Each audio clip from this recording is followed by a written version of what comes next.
पार्वती को कहते प्रिय ये होचंती नारायण 16टा कला अर्जुन को 8टा कला देइथिले अष्टपाट वंशी को विवाह कले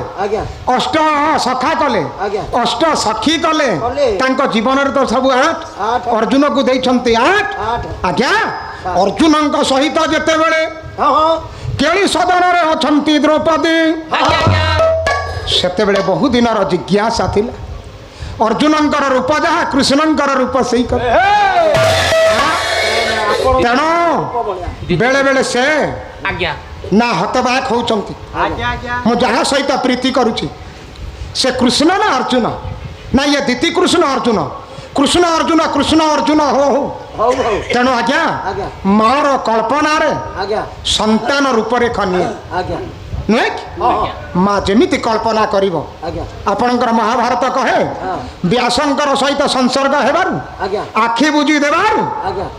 भाई बहु आखि बुझी देबारु अंध है कि पुह जन्म है